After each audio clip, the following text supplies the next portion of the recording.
Bienvenidas y bienvenidos a Life on Mars. Yo soy Alex, soy fundador de MarsBase y hoy hablamos con Guillem Vila, un buen conocedor de la casa, un amigo de MarsBase, con el que trataremos el tema de productos versus servicio y cómo encontrar y gestionar el talento en empresas de ambos tipos. Yo conocí a Guillem, luego explico la anécdota en el mismo episodio, ya veréis cuál es la historia que nos une, cuando él estaba trabajando para una consultora internacional de Reino Unido y él era el director de la oficina de Barcelona. Ahora, hace unos meses se cambió a Ocado Technologies, que es una empresa también de Reino Unido que tiene un centro de desarrollo en Barcelona. Es una empresa de producto muy tecnológica que lo que hace es crear infraestructura y servicios para supermercados. Proveen toda la infraestructura tecnológica para empresas del sector, de los supermercados y de la alimentación. Entonces, Guillem está ahí desde hace unos meses, lidera la oficina de Barcelona también, lidera parte tecnológica y de personas, porque como ex desarrollador, o como en mi caso, desarrollador convertido al lado oscuro del desarrollo, que es el desarrollo de negocio y desarrollo de talento también, pues puede enfocar estas dos cosas. Nos puede comparar el producto versus servicio de su anterior empresa a Ocado y también el cómo se gestionan los distintos tipos de talento, pero más especializado el talento técnico con la evolución de los años. Lo que hemos visto de trabajar para consultoras más tradicionales, como en mi caso, que yo soy ex Deloitte, o Xavi, nuestro CTO, que es Atos, es ex Atos, y hemos pasado a montar una consultoría muy distinta, mucho más boutique, dándole la vuelta a muchas cosas en el caso de MarsBase. ¿Y cómo ha evolucionado ese sector? Porque claro, por fuerza, las grandes consultoras tecnológicas se han tenido que transformar también si querían atraer talento. Estaban perdiendo clarísimamente la guerra del talento contra las startups y les costaba muchísimo fichar. Prueba de ello es que, por ejemplo, cuando yo estaba trabajando en Deloitte, nada de pelo largo, la barba muy arregladita y muy cortita, nada de tatuajes visibles, siempre con traje y corbata, nada de pegatinas en los portátiles y muchas más cosas que por entonces eran la etiqueta, digamos, del sector. Y hoy en día, con los años he ido volviendo a las oficinas de Deloitte, este caso por posibles colaboraciones y por visitas a antiguos compañeros y por mantener una relación de negocios con esta empresa. Y me he sorprendido gratamente cuando he visto gente en pantalón corto, con camisetas, con piercings, con tatuajes, con los portátiles llenos de pegatinas, las típicas clásicas, los stickers que recogen los desarrolladores en las conferencias y todo esto. Así que este cambio de paradigma, ¿qué ha sido? ¿Ha sido natural? ¿Ha sido forzado porque las empresas estas se han visto empujadas a aceptar que el mundo está cambiando, si no podrían fichar? ¿O cómo ha sucedido este cambio, no? Así que hablamos de esto con Guillem, que es una de las personas que nos conoce bien y que es una de las personas que también he tenido el placer de encontrarme la semana pasada, o sea, en mi caso esta semana, porque estoy grabando todavía en la semana del Mobile World Congress / 4 Years From Now, las dos conferencias tecnológicas en paralelo que suceden en Barcelona. Y comentar que nosotros hemos estado esta semana ahí. Tuve una sesión donde tuvimos una conversación con Jordi Romero, CEO de Factorial, para hablar también de este tema, ¿no? Atracción de talento está en boca de todo el mundo, cómo se fichan developers de manera orgánica, de manera inorgánica. En el caso de Factorial, por ejemplo, han explorado las dos vías, adquirieron el equipo de Codegram, nuestros amigos del sector de Ruby, organizadores de la Full Stack Fest, en diciembre de 2021. Entonces, claro, estamos viendo que eso es una de las tendencias de mercado. De hecho, nosotros que estamos revisando sueldos y precios para clientes, o sea, los sueldos de nuestros desarrolladores y luego el precio que cobramos a clientes, porque nos hemos dado cuenta que estábamos un poco fuera de mercado, y haciendo un benchmarking de empresas competidoras en el sector, competidoras o amigas de otras consultoras, otras empresas de servicio, nos hemos encontrado con una cosa bastante sorprendente, que dentro de la consultoría más boutique, las pequeñas agencias, hasta 20, 30, 40, 50 empleados, en los rangos en los que nos movemos nosotros, habiendo analizado decenas de ellas, una de cada 3 o de cada 4 o ha cerrado o se ha vendido, ¿no? Como decíamos, el caso de Codegram, que se ha vendido a Factorial, el caso de Karumi en Madrid, que están decidiendo cerrar la empresa, hay un par de Polonia que están ahí, también de Polonia, ProcRail se vendieron a Shopify, Carbon 5 se ha vendido a un grande del sector de las finanzas, con lo cual, wow, está habiendo una consolidación de mercado muy heavy, que lo que va a crear es más escasez todavía de desarrolladores en el mercado. Pero bueno, todo esto y mucho más lo tratamos con Guillem, así que os dejo con el episodio y nos vemos en la próxima semana. Hasta luego, chao. Bienvenido al Life on Mars, Guillem, ¿cómo estás? Buenas tardes. Muy bien, muchas ganas de estar aquí. Bueno, ahora hace relativamente poco tiempo que estás en Ocado, pero tú habías estado del lado nuestro, del lado de los servicios, que es una disyuntiva que vamos a hablar para el tema de atracción y retención del talento hoy en Life on Mars, así que nos podrás dar las dos perspectivas, ¿no? Bueno, eso intentaremos, ¿no? Hice 8 años en consultoría y ahora me he pasado pues, al otro lado, ¿no? Bueno, no sé cuál sería el lado oscuro de los dos, que dirían, pero me he pasado al lado del producto. Yo siempre hago la broma de que un perfil como el mío, que era developer y se ha pasado a management o incluso a ventas, me he pasado al lado oscuro del desarrollo, ¿no? El desarrollo de negocio lo tengo en la bio de la web, lo tengo en todas partes. De hecho, tú y yo nos conocimos de antes de MarsBased y de hecho eres uno de los grandes perjudicados de que creara MarsBased, ¿no? Porque tuvimos conversaciones para que me uniera a tu anterior empresa. Bueno, desgraciadamente voy a decir, estuvimos a puntito de que vinieras a trabajar a mi anterior empresa y decidiste dar un cambio radical y ahora, mira, debido a ese cambio radical existe MarsBased, así que nada, oye, por una cosa mala por este lado, buena por el otro. O sea, mal que por bien no venga. De aquí un saludo al amigo en común que tenemos, a Marc Conesa, que intentó Exacto. que esto funcionara y que también es un experto del tema de recruiting y que, bueno, tarde o temprano acabará pasando por este podcast si conseguimos ponernos de acuerdo en fechas. Hablemos un poco de, si acaso, de tu trayectoria antes de entrar en Ocado, para dar la perspectiva al público de quien probablemente haya gente que no te conozca, para decir, oye, todos estos años que pasaste en tu anterior curro, ¿qué rol desarrollaste ahí y por qué vamos a hablar hoy del tema de la atracción del talento, que es algo que está muy en boga hoy en día?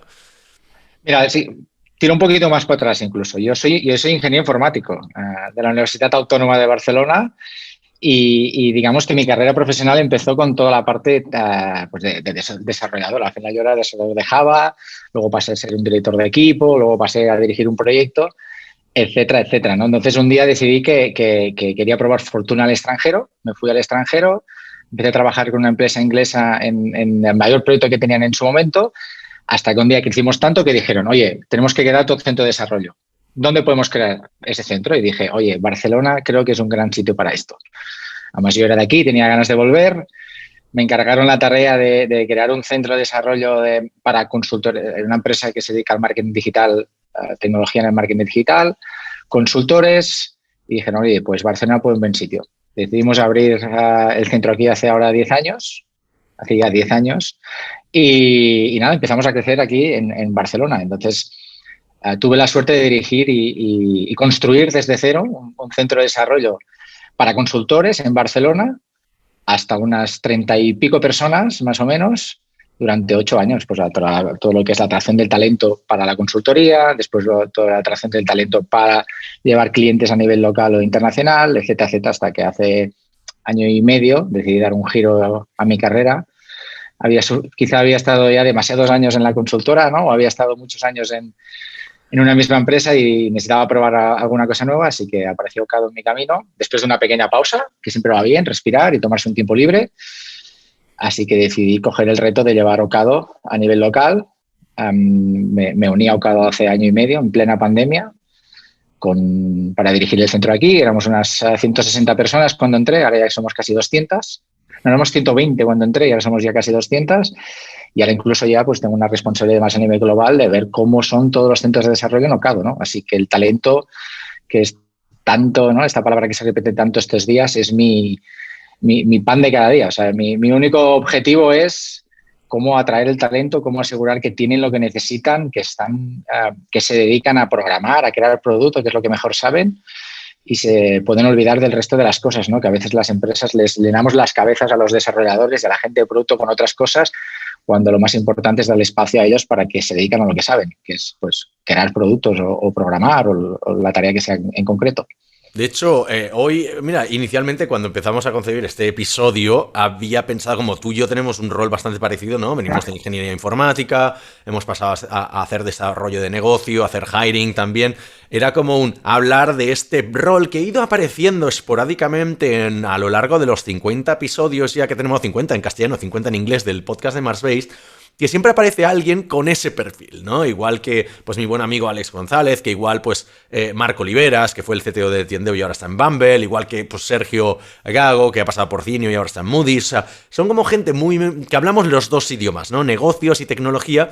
Y una de las cosas que creo que encuentro más relevante de esto es que seguramente nos cueste menos fichar, porque un desarrollador medio, no digo todos, encuentran cierta empatía en nuestro rol, ¿no? Porque dicen, hostia, no es el manager de turno, ¿no? Puedo aprender de esta persona. Hasta cierto punto podemos ser un referente técnico para esta persona. Si bien llevamos, no sé tú, pero yo 10 años sin programar, pero por lo menos un desarrollador sabe que si yo lo ficho, lo contrato o lo gestiono, voy a entender sus necesidades porque yo he estado en su piel, versus el management tradicional. No sé qué opinión tienes tú al respecto de eso. ¿Cuáles son tus trucos? Yo, o sea, estoy muy de acuerdo porque al final es hablar el mismo idioma, ¿no? Entonces, cuando tú como desarrollador, y yo ahora me puedo poner en la época en que yo lo era y buscaba trabajo, te gusta hablar con gente que te entienda, ¿no? O sea, que entienda los problemas que tienes, las necesidades que tienes. Incluso que puedas, ¿no?, sacar una conversación a veces esporádica de, quizá tienen una frustración en ese momento de algo que no pueden, que no están consiguiendo solucionar y pueden hablar contigo, ¿no?, de esa frustración a nivel tecnológico, a nivel de arquitectura de sistemas. Quizá no le vas a dar la solución, pero le vas a entender, ¿no? O vas a intentar ayudarle a enfocarlo hacia el camino correcto. Entonces, ese tipo de liderazgo, ¿no?, que parece mucho más plano, ¿no?, que no es tan jerárquico, los que venimos del mundo en tech creo que lo entendemos, ¿no? Lo entendemos muy bien, ¿no? Esto no es una organización completamente jerárquica donde el manager dictamina las normas y el empleado las siga, ¿no? En una empresa tech es mucho más colaborativo, mucho más plana, ¿no? Estos flatted organizations que hablan mucho, ¿no? Entonces, haber estado en esas posiciones, ¿no?, hace que creo que la conversación sea completamente real, ¿no? No hay máscaras. Ellos vienen a mí y yo hablo con ellos y, oye, cuando hablamos de objetivos, si me cuentan objetivos técnicos, pues los entiendo perfectamente, ¿no? Puedo incluso intentar colaborar, ¿no? Aunque no es mi tarea y un poco como tú, ¿no? Hace 12 años que no abro ninguna herramienta de programación, ¿no? Entonces ahora quizás sería el peor desarrollador de todos, de la compañía. Igual lo dejamos en Eclipse, ¿no? NetBeans. No sé cuál fue el último que tocaste tú, pero... Yo Eclipse. Yo soy Java de Eclipse. Además, programaba en Java 6 en su momento, el 1.6. Y ahora ya pues, hay muchas versiones por detrás, ¿no? Pero bueno. No sé tú, pero yo tengo que hacer una confesión aquí. A veces cuando hago side projects, aunque sean pequeñas mierdas para mí, ¿sabes? El típico scraper o no sé qué que necesito... Sigo tirando de Java, ¿eh? O sea, es que, claro, 10 años que había hecho de Java, o sea, al final lo tengo tan por la mano, aunque sean nuevas versiones. Igual no tiro la versión más nueva, pero acabo tirando por ahí. No sé si todavía le dedicas algo a la programación para mantenerte al día o no, porque eso es vital hoy en día. Yo reconozco que estoy un poco frustrado, porque estoy tan desactualizado de la programación que me veo muy lento cuando hago estas cosas, ¿no? Entonces, esos mensajes en la cabeza de, ¿no?, los tiempos pasados fueron mejor. Pues en programación me pasa a mí, ¿no? Porque antes era muy capaz de hacer esto muy rápido, ¿no? Y ahora veo que me cuesta la barbaridad. Pero me intento estar más al día en lo que es a nivel de arquitecturas, que no tanto a nivel del detalle de la programación, ¿no? Entender un poquito hacia dónde van las tendencias. Porque al final también los softwares cambian mucho.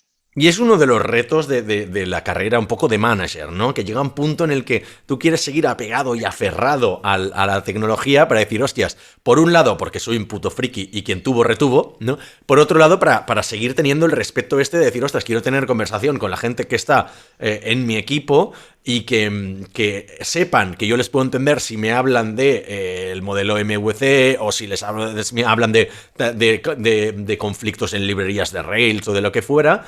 Pero por otro lado, tienes que tener la responsabilidad de escalarte a ti mismo y de ir dejando y saber que tus horas están mejor invertidas en otro sitio y ya no en la programación, ¿no? O sea, ¿cómo gestionas tú eso? Porque para mí, yo ya el año pasado, 2021, fue la realización de que ya no voy a programar más en la vida. O sea, ha sido muy duro. O lo hago en mis side projects, pero en la empresa ya tengo claro que jamás voy a tocar una línea de código en Mars Based, por bien que quiera, ¿eh? Pero tú, ¿cómo has llevado todo este proceso? Porque al final, bueno, llega un punto que no todo el mundo lo hace, pero hay gente que sí.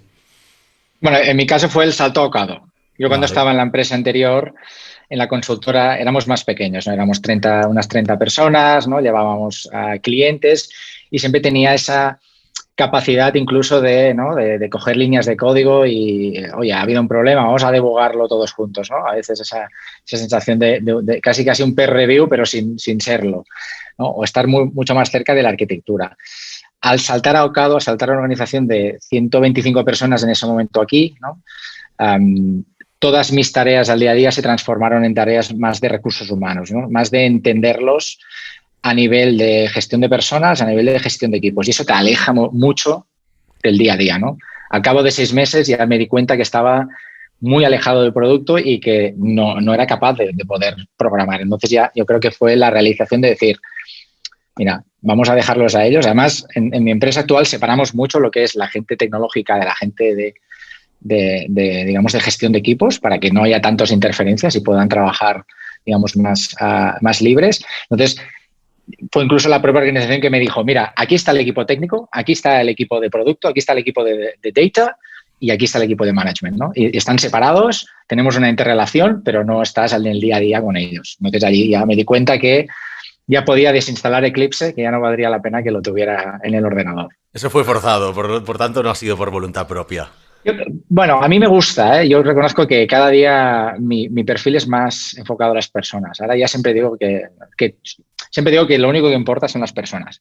En empresas tecnológicas que hablamos mucho de la tecnología, ¿no? Realmente lo único que importa son las personas. Las tecnologías las crean las personas. Esto es así. Entonces, las empresas tecnológicas cada día son más empresas de recursos humanos para asegurarnos que las personas tienen todo lo que necesitan. Luego el producto saldrá o no, pero eso ya va con la calidad de la gente que tengas en el equipo, ¿no? Entonces, como eso me gustaba mucho, como me gusta mucho desarrollar a las personas, ¿no? Hacerlas crecer, intentar que tengan, ¿no?, lo mejor que puedan, fue una decisión, digamos que dura, pero hacia un camino que me gustaba. Hay una cosa que he visto y que me gustaría comentar contigo, porque, claro, nosotros nos vienen. O sea, luego comentaremos el caso concreto de Marsbase y seguramente el de tu versatilidad, ¿no? De pasar de consultoría a producto. Pero a mí me suelen venir, pues, gente del ecosistema pidiéndome un cofundador técnico, un CTO, sobre todo. Pero lo que más me fastidia de todo esto es gente que me viene y me dice, necesito developers. Y digo, bueno, ¿qué tipo de developers? Y me dice, cualquiera, developers. Digo, entonces no te voy a ayudar. ¿Por qué? Porque el mismo tipo de developer, o sea, yo estoy convencidísimo que ninguno de los developers que tenemos en Marsbase podría funcionar, o sea, poder funcionar. No se adaptaría tan bien a la cultura de empresa que tiene una startup Correcto. con Venture Capital detrás, ¿no? De hypergrowth, probablemente. Quizás la gente que viene de trabajar en un Typeform no sería la adecuada para trabajar en un Marsbase, ¿no? Creo que hay que hacer como una disección de si tú no conoces al developer objetivo al que vas a ir, te va a costar mucho fichar. Entonces, si vas con el mensaje, perdón, el mensaje de mierda, de necesito cualquier tipo de developer, yo no te voy a recomendar a nadie, porque eso me da una indicación, para mí es un red flag, de que estás fichando carne, realmente. Y eso no diferencia mucho a las startups de las cárnicas hace unos años.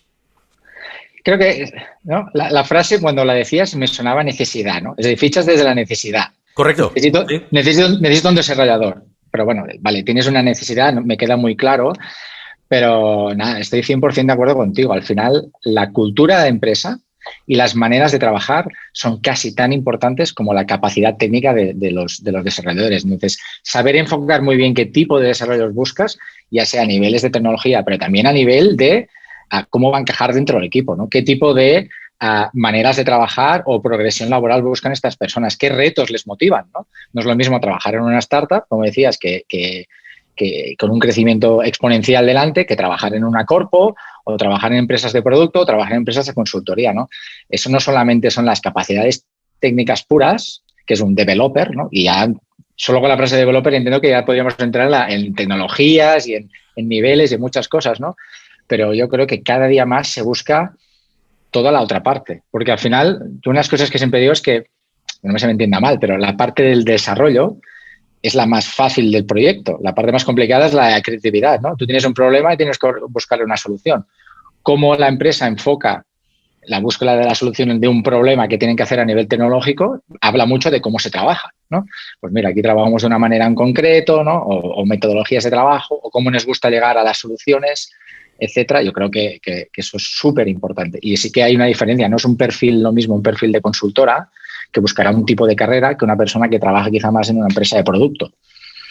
¿Y qué cambio has visto tú en el ecosistema, por ejemplo, más en concreto en el de Barcelona, porque tú fichabas para Barcelona, si bien habías trabajado primero en Londres, pero en los últimos años, porque o sea, yo lo he visto, ¿no? Desde que empecé a trabajar, pues, aquí, en Deloitte, en el año 2009, que entonces era como la única salida profesional que tenías como desarrollador. Si habías hecho la carrera, si habías hecho módulo era distinto, pero la carrera como que te empujaban a las grandes consultoras, porque al final son quienes financian a la universidad, o mucho banca, seguros, y tenías la alternativa de ir a negocios de internet o digitales, que eran InfoShops y Softonic, que no pasaban por sus mejores épocas y no eran seguro de nada, y la verdad tenían una reputación jodidísima. Y seguramente también es que era los incumbentes, ¿no? Los incumbents te decían, uy, no vayas a las startups, que eso es, no te van a pagar, no es nada de seguridad y todo eso. Con lo cual ahí también había un poco del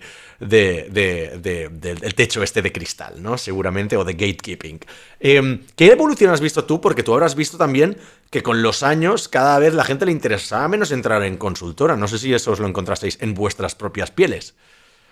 A ver, yo creo que antes el camino era mucho la consultora. No había un ecosistema. Si hablamos de incluso de la época que tú y yo nos conocimos, no había un ecosistema fuerte en Barcelona. Entonces, el ecosistema de Barcelona se sustentaba mucho seguramente en esa época a base de dar proyectos, ¿no? O sea, de generar proyectos con otros clientes, ¿no? Que al final es el mundo de la consultoría. Tengo un gran cliente que trabaja en el mundo del retail o del banking, necesitan ayuda en la mal llamada transformación digital, que es algo que lleva 15 años en la palabra en el mercado, y a través...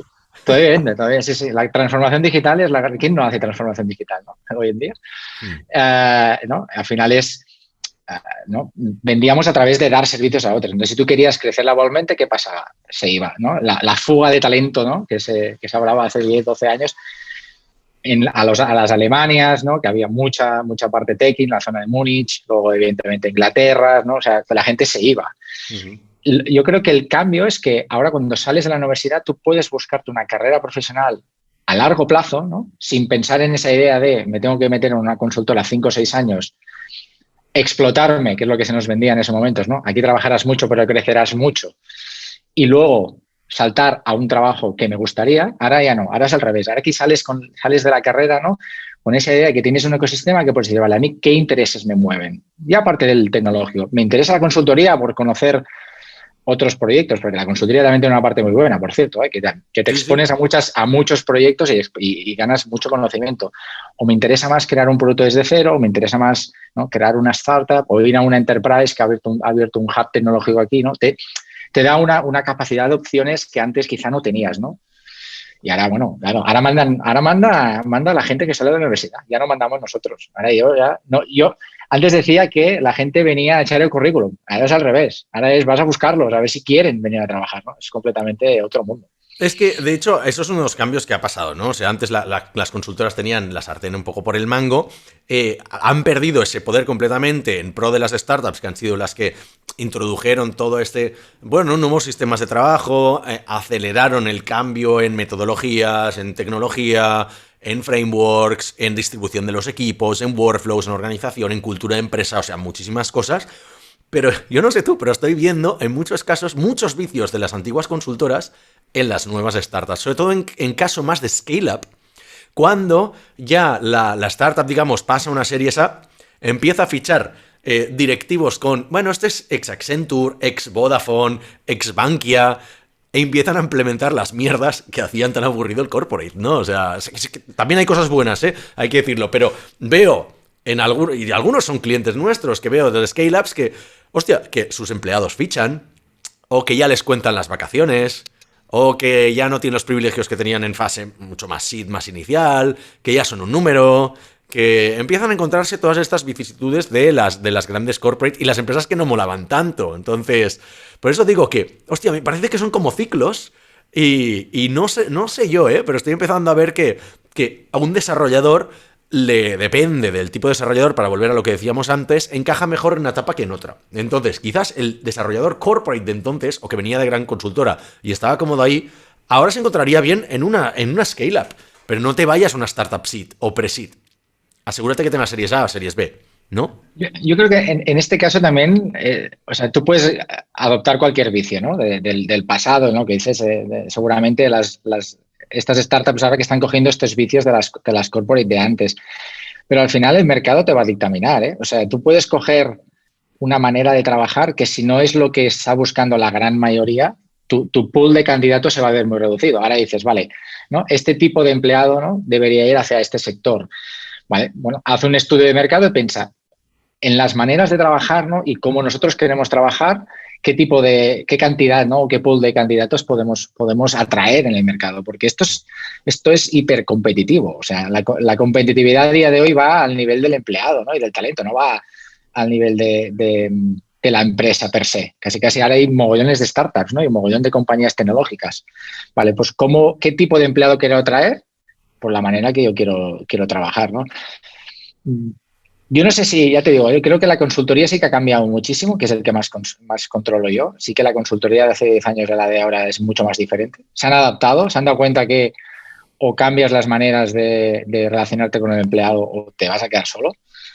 En el mundo startup, bueno, quizás es que ya no es tanto startup el modelo que dices tú, ¿no? Ya son un poquito más grandes, ¿no? Ya. Entonces, No, lo digo porque yo, por ejemplo, yo cuando dejé Deloitte todavía era traje y corbata. Por suerte no fichábamos, ¿eh? Comparado con, no sé, Alten y Altran, me acuerdo haber ido a hacer entrevistas antes de entrar en Deloitte.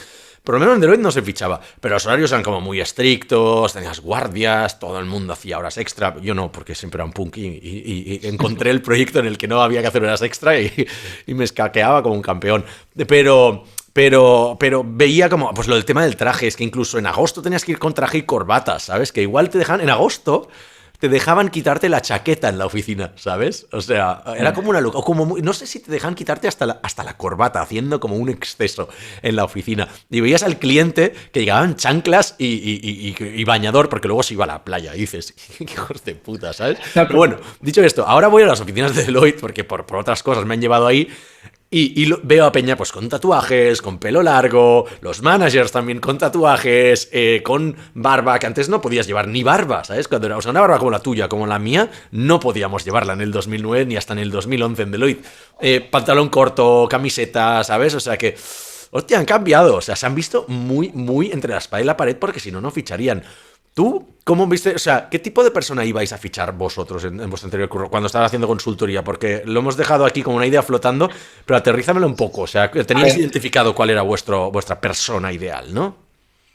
A ver, un poquito sí. Nosotros sí que ya éramos una consultora que intentábamos huir de esto, ¿eh? O sea, no éramos una consultora de vender grandes servicios, porque al final nosotros nacimos con la idea final de la boutique. Es decir, nosotros hacemos consultoría, pero lo que realmente queremos que da valor es la consultoría especializada.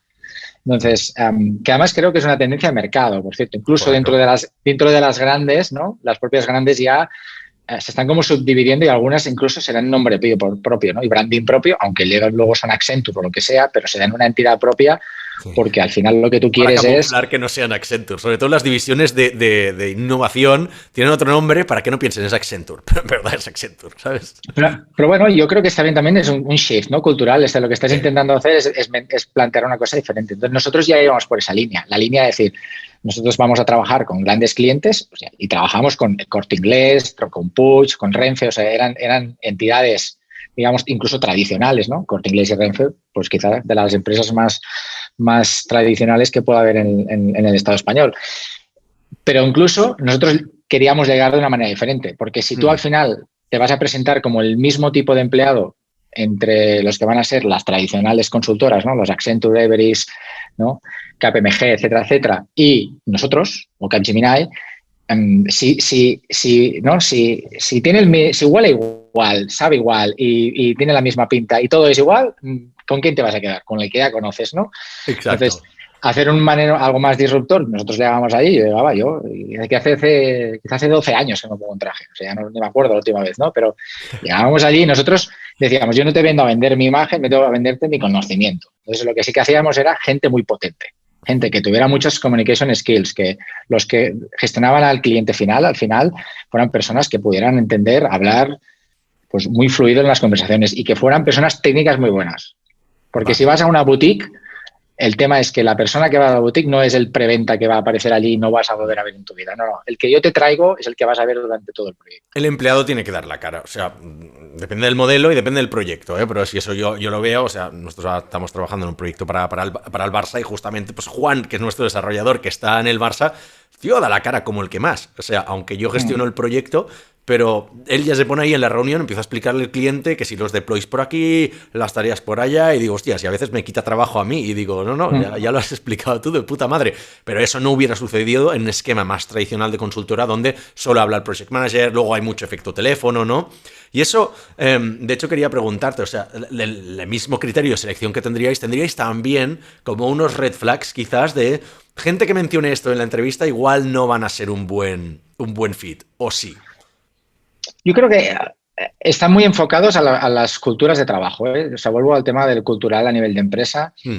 Cuando tú entras, o sea, yo en una entrevista en mi consultora, si yo veía un tiburón, el tiburón clásico, eso era un red flag automático, ¿no? Vale. Si la persona que el único objetivo era al final su crecimiento personal, me parece muy bien, pero en una boutique no tienes espacio. Es que no vas a tener espacio. Entonces te vas a comer el espacio de tus compañeros. Espacio? ¿Porque no hay muchos roles o porque tienes como un rol mucho más específico? No, porque yo creo que es más... En nuestro caso era más porque era un tema de funcionamiento de equipo. Entonces, como los equipos son muy pequeños, vale, porque al final somos 30 personas, yo te voy a dar mucho espacio con el cliente, evidentemente, te voy a dar mucho espacio, pero si tú lo que buscas es la carrera profesional a nivel de título, ¿no? A nivel de las promotions, claro, etcétera, etcétera, en una boutique no vas a tener ese espacio. Que no tiene nada que ver a que no te pague bien o mal. Son cosas diferentes. O sea, al final el reward es un tema de que tú tienes que estar bien pagado, aunque tu título sea software developer o software del mundo entero. O sea, absolutamente igual. Hay gente que quiere ver escalones, ¿no? Quiere ver escalones, quiere ver una carrera, ¿no? Quiere ver dónde, ¿no? La típica pregunta, ¿dónde estarás dentro de 3 años, ¿no? Y ya les encanta esa idea de cómo pensarlo, ¿no? Entonces, en las boutiques es mucho más, a ver, ¿dónde va a estar la compañía dentro de 3 años? Porque lo vas a casi es tu responsabilidad, porque somos 25, lo que hagamos los 25 es donde nos llevará la compañía, ¿no? No es un tanto que tenga la estructura. Vosotros sois más grandes, quizás en Barcelona haráis este tamaño, pero por lo general, una empresa multinacional con base en Londres y con otras oficinas y todo esto, y seguramente teníais mucha más estructura como para poder decir, oye, por lo menos, a ver, me lo invento, 5 o 6 roles de gestión. Mientras que, en el caso nuestro, Marsbase, me extraña mucho, o sea, déjalo explique porque me extraña mucho, estás haciendo el discurso que iba a hacer yo, diciendo, claro, es que en una empresa de 20 personas como nosotros, nunca habrá una gran progresión a nivel de títulos, a nivel de... Puedes aprender lo que tú digas, a nivel de tecnologías, a nivel de responsabilidades, de hablar con cliente, de puedes hacer el marketing de la empresa, puedes ayudar en la organización de eventos, puedes crecer lo que quieras, pero títulos tendrás. En Marsbase tendrás developer, senior developer y como mucho tech lead si se libera algún espacio porque hay como uno de cada tecnología y ya está. Pero no vas a llegar a ser el CTO. No nos vamos a inventar esos planes de carrera que son Developer 1, Developer 2, Senior Developer, Team Lead, Project Lead, no sé qué, VP, Senior, Staff, no sé cuántos, que al final es como excusas para meter más niveles y que la gente no... los que habían llegado al tope tengan un nivel más para progresar, ¿no? Bueno, pues eso lo tuvierais también vosotros. Esas son las fake promotions, ¿no? Que llamo yo. Es la de que te cambien el título pero no te cambien la responsabilidad. Al final, ni el sueldo. El sueldo, bueno, eso ya muchas veces en el sueldo, ¿no? Pero al final no. Las fake promotions, ¿no? Es algo muy de mercado, ¿no? Esa sensación de progresión. Claro. Nosotros es que al final éramos 110, ¿no? Y tampoco tienes tanta capacidad. Sí que puedes moverte, alrededor de áreas de trabajo. Yo mismo empecé como consultor, fui consultor senior, fui IT lead, y luego fui director del centro de Barcelona y luego fui country manager, o sea, el director de las cuentas de España. Eso en 8 años, o sea, tuve mucha progresión. Pero sí que, dependiendo de si tú te quieres quedar dentro del área técnica, tampoco tienes ese endless process, ¿no? de cantidades de títulos a nivel de esto. Dicho esto, y te lo digo con lo que decías, a nivel de conocimiento y a nivel de aprender, aprendes mucho más en estos modelos que en los modelos clásicos tradicionales de 8 títulos diferentes dentro de una compañía, porque al final te expone a muchas cosas, ¿no? Bueno, yo no, iba a decir que igual aprendes igual, porque yo ni me acuerdo, o sea, ni me acuerdo del título con el que creo que en Deloitte entré como J2EE Web Consultant, ni puta idea, y tuve 3 promociones en Deloitte y en BAS tuve como 4, ¿vale? En los 3-4 años que estuve. No me acuerdo ninguno de los títulos que tuve, eso sí. Recuerdo exactamente cómo me sentí, qué tipos de proyectos gestioné, con quién trabajé, con qué tecnologías y lo que aprendí. Entonces, como que los títulos son como bastante irrelevantes, pero yo creo, y aquí para romper una lanza en favor de la consultoría, que tiene cosas muy malas, pero tiene cosas muy buenas, ¿no? Y creo que está bien que lo destaquemos. Hostia, bueno, quizás en Deloitte yo solo estuve en un par de proyectos en 2 años, pero en BAS estuve como en 20 proyectos en 4 años y me acuerdo, o sea, recuerdo pasármelo teta, o sea, no me gustarían las condiciones, algunos de los clientes, algunos de los compañeros, lo que fuera, y sobre todo uno de los jefes que tuve. Pero la experiencia de estar expuesto a proyectos más grandes de los que yo podía abarcar, que en los que, sobre todo una cultura muy meritocrática, en la de poder incluso trabajar en proyectos en inglés, internacionales, prácticamente con muy poca experiencia al respecto, o tocar, ahora estás en un proyecto con Liferay, ahora estás en un proyecto en Android, ahora estás en un proyecto de Big Data, ahora estás en no sé qué, cada 6 meses ir cambiando de proyectos, hay perfiles de gente, y aquí volvemos al tema de los perfiles, como a mí, que eso les gusta. O sea, a mí no me motiva estar 3 años en el mismo proyecto, pero tenemos gente, por ejemplo en Marsbase, que ha estado 5 años en un proyecto, 3 años en un proyecto, y pactado con el cliente y con ellos, nunca forzado. Y les va bien porque es su modelo, ¿vale?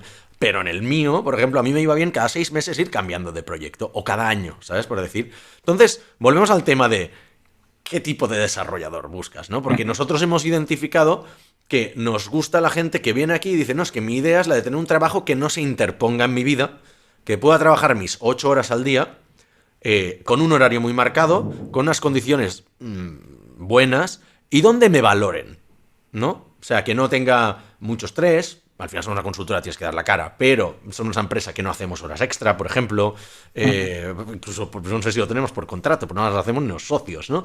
Pero hay ownership, pero hostia, el ambiente es bueno por lo general, no hay épocas de estrés, pero es eso, hay gente que lo que dice es, yo quiero venir aquí y tener hijos, o sea, yo soy como el único de la empresa que no tiene hijos, y la mayoría de gente lleva más de 5 años en una empresa de 7, o sea, es una locura, ¿no? ¿Pero por qué? Porque yo creo que identificamos muy bien a quién vamos a fichar y a quién no, y si nos viene el típico que ha pasado 3 meses por Globo, 3 por Typeform, 3 por no sé qué, no sé cuántos, y va buscando carrera de promoción rápida y todo esto, no nos interesan, el título no lo tendrá. Aquí tienes subidas de sueldo arbitrarias, en el sentido de, hostia, pues mira, ya se merece más, pues le subimos el sueldo, le damos más responsabilidad, creces.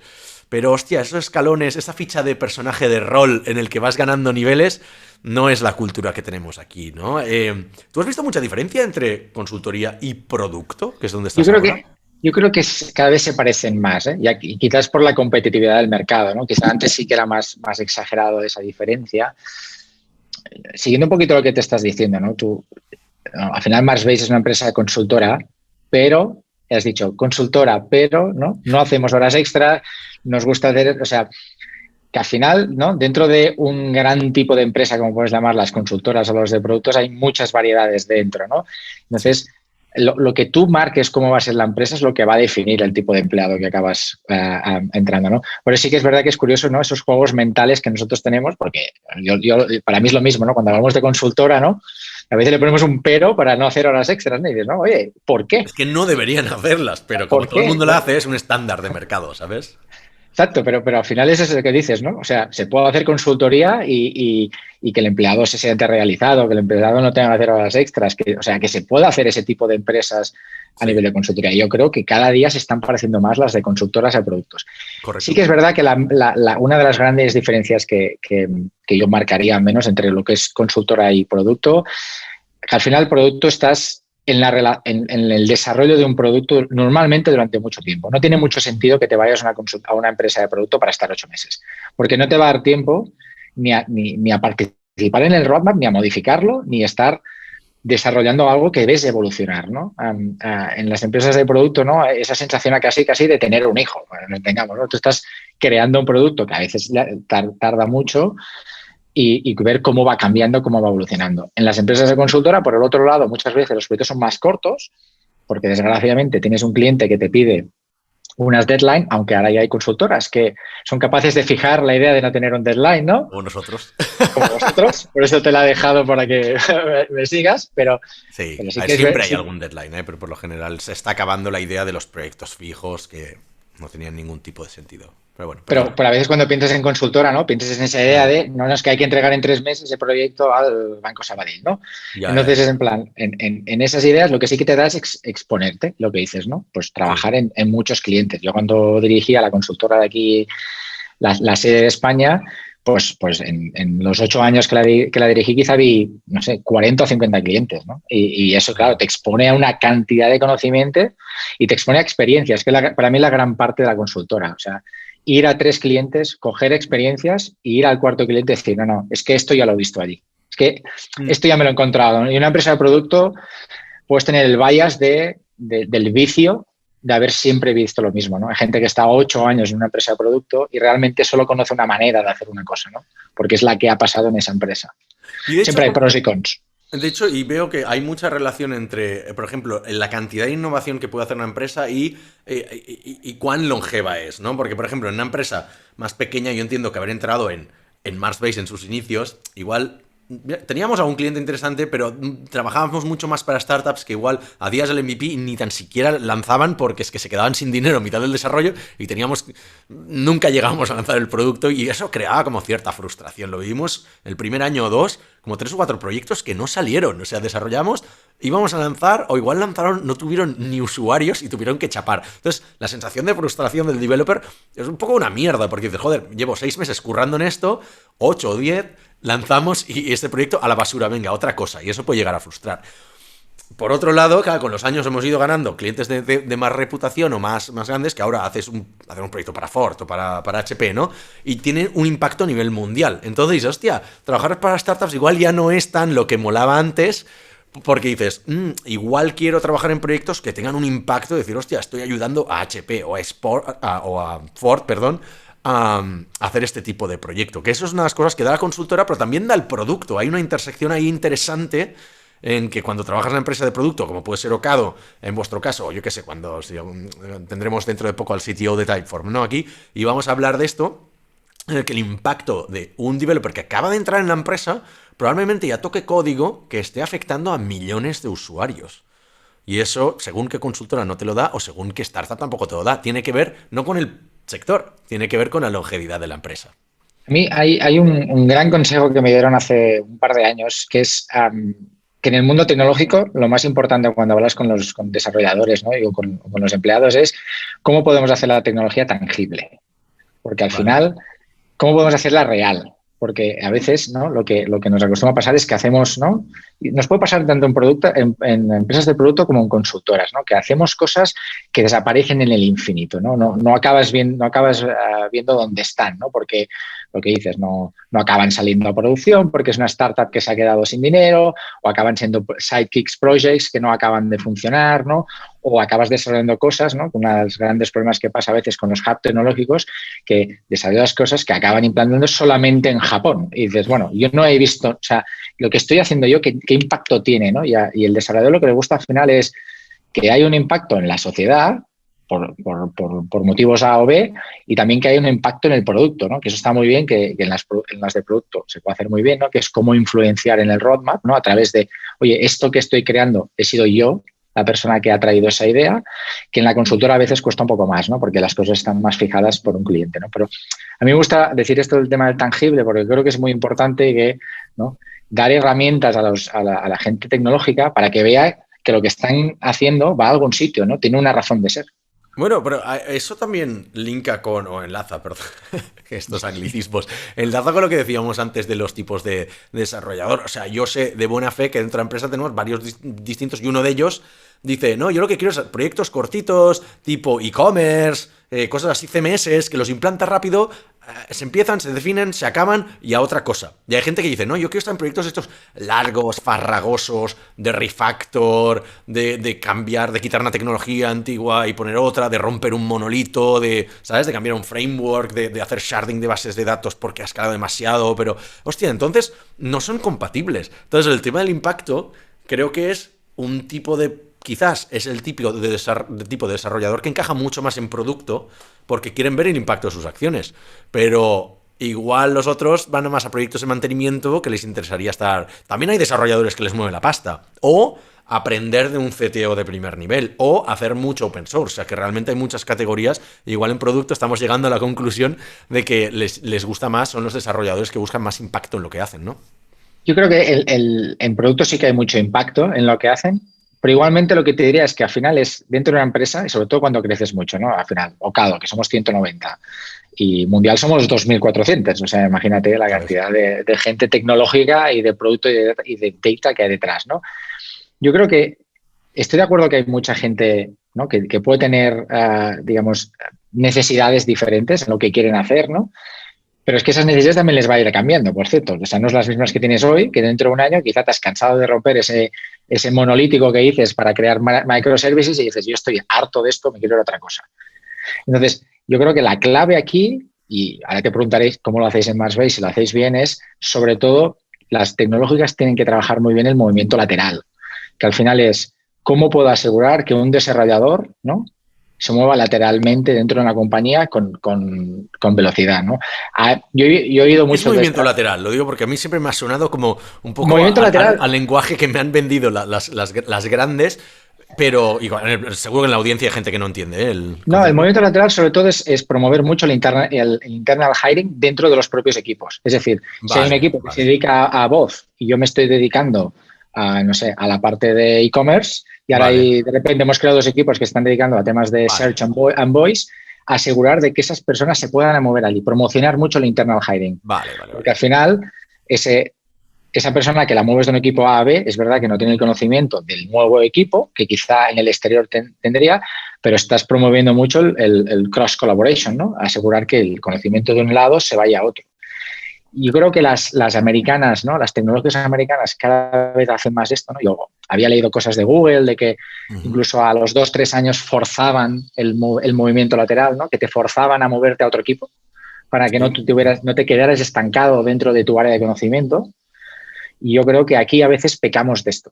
Pecamos de esa idea de ese desarrollador que es muy bueno haciendo los frontend de los e-commerce de mi equipo, que siempre no lo toca más. Claro. No lo tocas. ¿Por qué? Porque son balas, porque son gente espectacularmente buena y te da miedo coger a esa gente y ponerla en un área donde va a tener una curva de aprendizaje. Hazlo.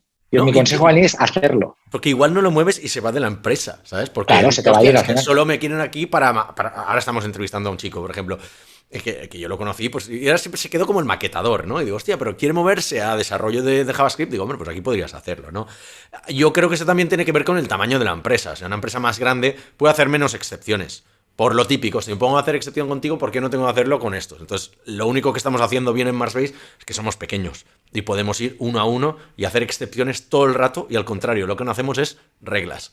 Pero por eso no pasaremos nunca de 20 o 30 personas, porque es que y entonces ya no puedes tener este modelo y cambias fundamentalmente de empresa. Pero es verdad, o sea, si tú ya te pones barreras a ti mismo a la hora de crecer en tus propios empleados, pues bueno, ¿sabes? O sea... Pues que yo creo que ahí luego esto es un pez que se come la cola, ¿no? Porque al final ese empleado se te va a ir y el conocimiento se te va a ir de la compañía si no le das la capacidad a una persona. ¿Por qué un ingeniero de software dentro de 2 años no puede ser Data Analyst 1? No, exacto. ¿Por qué? ¿Por qué no puede serlo? Sí que puede serlo dentro de la compañía. ¿Por qué estás forzando que esa persona sea Data Analyst moviéndose a otra compañía? Porque tienes miedo de perder ese conocimiento de ingeniería. Bueno, pues se te va a ir igualmente, porque esa persona tiene una necesidad de carrera de ir hacia producto, de ir hacia data, de ir hacia otro tipo, de moverse a tecnologías cloud. Evidentemente que no tiene todo el conocimiento, pero tiene conocimiento de la empresa, tiene conocimiento de las tecnologías que se van a relacionar. Del equipo. Las dinámicas del equipo. Ayudar a eso, evidentemente, no puede ser esto cada día mover 50 personas, porque no vas a hacer nunca nada. Pon unas reglas, ¿no? Establece cómo se hacen los movimientos laterales. establece cómo, ¿no?, cómo recursos humanos está involucrado para entender por qué la gente se va de un equipo a otro, que a veces no sean por tecnología, sean porque no se aguantan con los que están a día de hoy, ¿no? Vale, oye, pues entendamos por qué la gente se mueva en una compañía. He tenido conversaciones muy buenas últimamente al respecto, porque generalmente, ya te digo, me suelen pedir bastante consejo cómo fichar developers, y yo también, para hacer un poco de filtro de ver a quién puedo ayudar, a quién no, les digo, vale, ¿cuál es tu plan para no perder developers? Entonces, me sorprende que nadie tiene un plan para eso. Todo el mundo tiene plan para fichar, que es como, bueno, pues tenemos un presupuesto para esto, hacemos eventos, hacemos no sé qué, hacemos el podcast y todo, y mierdas varias, pero no tiene un plan para no perder a gente, ¿no? Entonces, a mí es lo que me choca, porque generalmente te va a salir más caro perder a alguien que fichar a una persona, ¿no? Entonces, oye, empieza primero por cerrar la sangría, y luego vete a buscar talento, ¿no? Empecemos por una de las dos, así rápidamente. O sea, ¿cómo estáis haciendo vosotros para encontrar talento hoy en día, Nocado? Bueno, ¿qué se te diría por la otra, no? Porque estoy de acuerdo contigo que sin atracción, o sea, Vale, pues empezamos por el... sin retención no hay atracción, porque al final en el mundo tech funciona casi más el referral, ¿no? Correcto. Que el ir al mercado y buscarte un headhunter. O sea, a día de hoy el referral es la herramienta más potente para atraer el empleado, ¿no? Entonces, ¿cómo retenemos? La parte que retenemos, lo primero que tienes que hacer muy bien es escuchar al empleado, ya sea de una manera directa o de una manera anónima.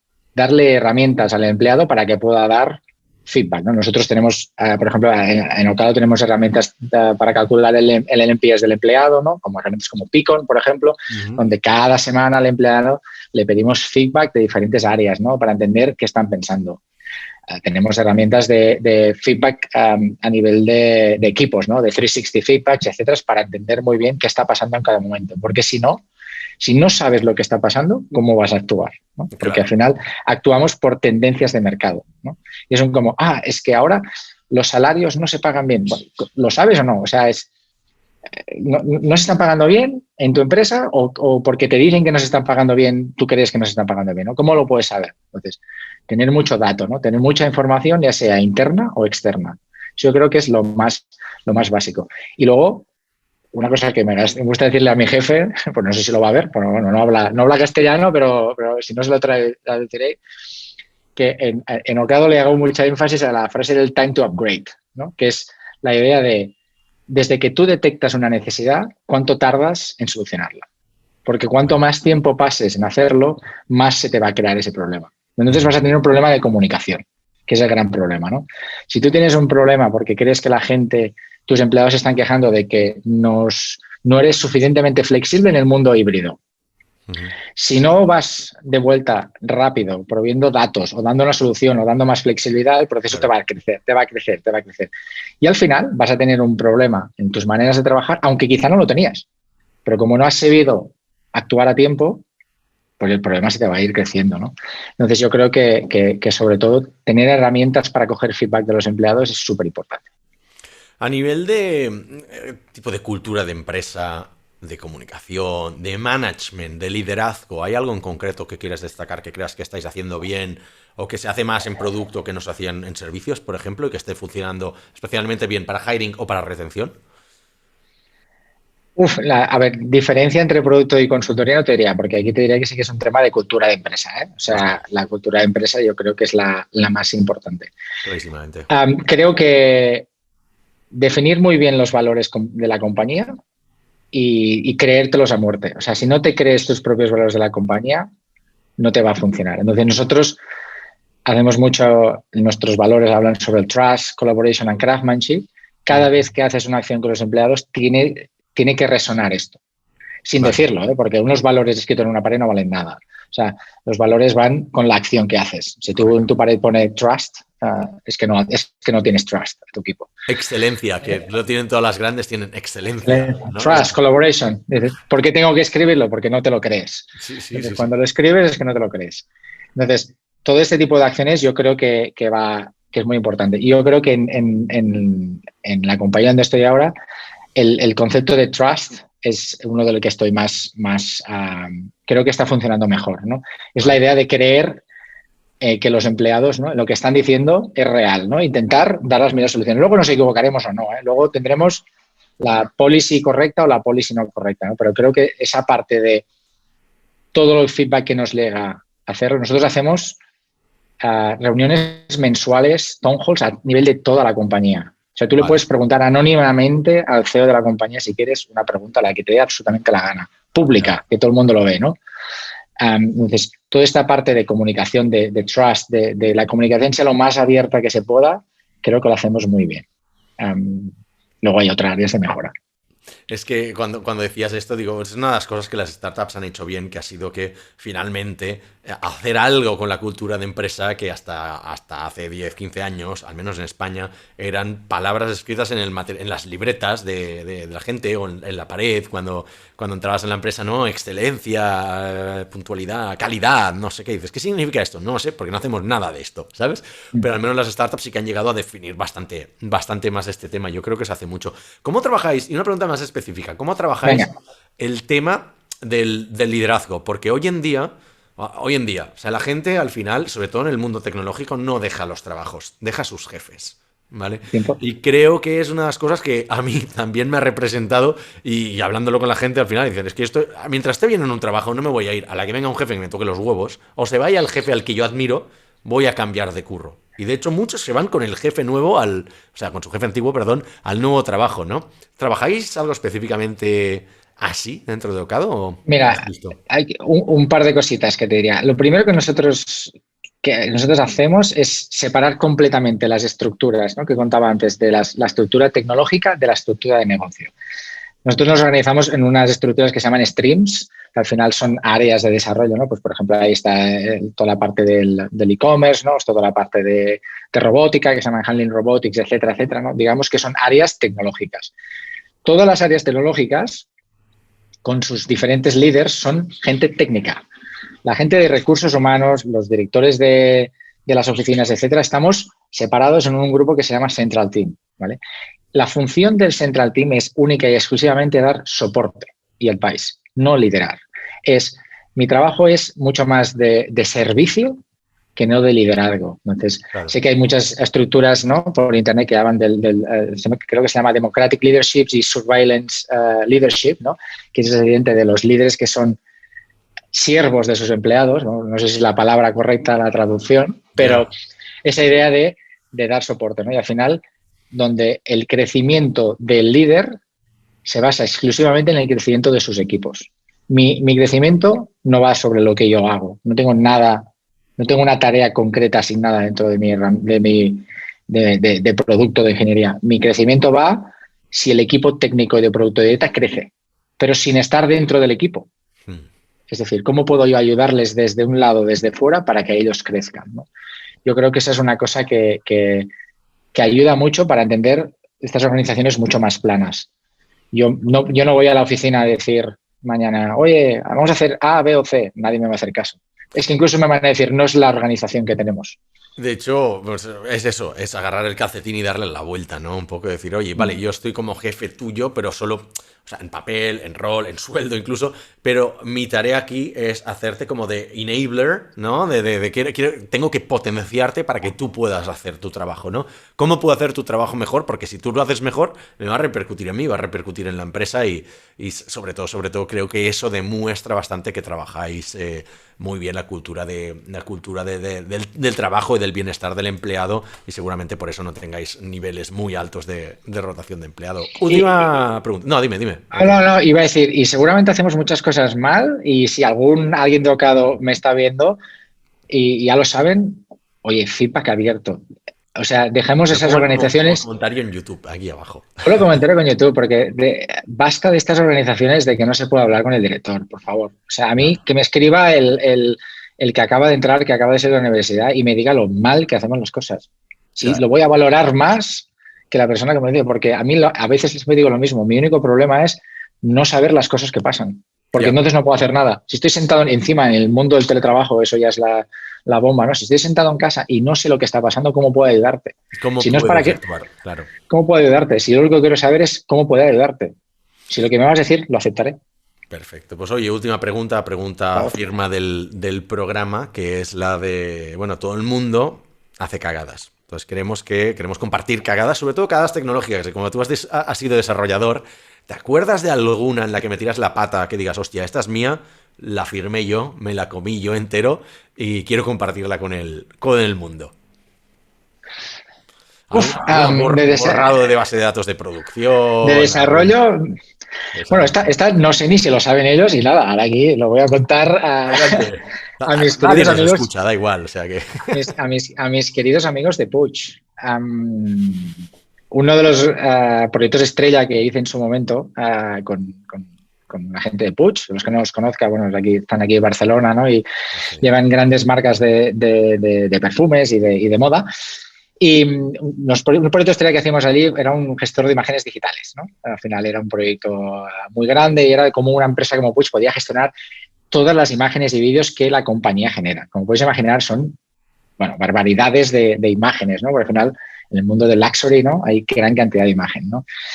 Entonces teníamos un gestor de imágenes digitales y bueno, empezamos a sumar y generar imágenes, 10.000, 100.000, o sea, creo que habían 150.000 imágenes o algo así, entre imágenes y vídeos.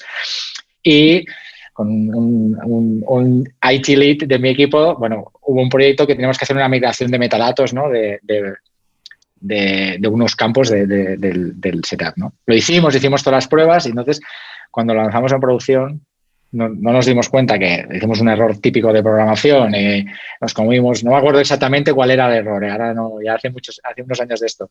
Básicamente lo que acabó pasando es que las imágenes, la parte de los derechos que teníamos guardados en los metadatos, donde se podía utilizar esas imágenes, las borramos de las 150.000 imágenes. Uf. Y entonces no encontramos la manera de recuperarlo, sabíamos qué valores iban en cada imagen. Tienes que picarlos a mano. Los picamos a mano. La delivery manager del proyecto, Yolanda, si me está escuchando, Yolanda, el IT lead y yo los picamos a mano. Básicamente entramos al DAM y tuvimos que ir imagen por imagen de todo el sistema, haciendo cada una, editando la imagen, añadiéndolo y guardando, editando la imagen, añadiendo. Bueno, creo que no sé si tardamos 2 días, 1 día y medio, en plan 12, 14 horas ahí, que ya me dolían las manos y todo ya de hacerlo, ¿no? Hostia. Y creo que no se lo dijimos a Puig. Creo que no se lo dijimos. Y no sé si se lo estoy diciendo ahora y alguien me está viendo, pero creo que no se lo dijimos y todo fue un éxito. Pero creo que no se lo llegamos a decir. Bueno, a ver, si tú eres capaz de corregir tu propio error, mucho mejor, ¿sabes? Yo siempre digo generalmente los errores que hacemos en Marsbase los encontraremos antes nosotros que el cliente, ¿sabes? Entonces, Sí, ahí se cuenta como error eso. No, depende. O sea, si no lo ha visto el cliente y lo puedes corregir a tiempo y evidentemente está controlado, corregido y no ha supuesto una gran desviación ni nada, pues oye, bien hecho está, ¿sabes? Primero que no se haga, pero todo el mundo hace errores, por eso hacemos esta sección. Todo el mundo hace errores y oye, de lo que llegamos a aprender de este error de la herramienta, que en ese caso era Adobe Experience Manager, nos volvió aún más expertos, por cierto. O sea, gracias a todos estos procesos nos volvió más expertos y a través de estos proyectos luego ganamos nosotros. O sea, que de todo se aprende. Perfecto. Oye, Guillem, muchísimas gracias. Muchas gracias a ti, muchas gracias por invitarme y nada, a seguir con la comunidad, que Barcelona tiene mucho potencial. Así lo haremos. Gracias.